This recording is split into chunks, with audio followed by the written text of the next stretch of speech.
Hello everybody, welcome back to All DIY, No Skills.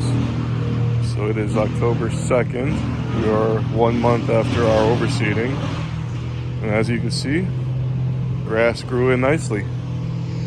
Even some of the problem areas that we had where the tractor was spinning out on, starting to fill in.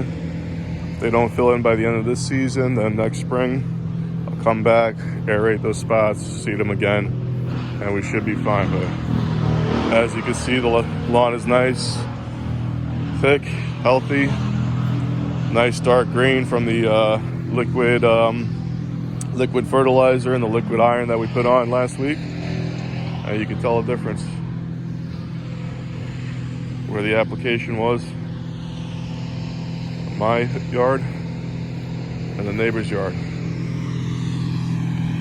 So we're gonna do some mowing today. We do a single double stripe, see how that turns out, and show you the video with that later.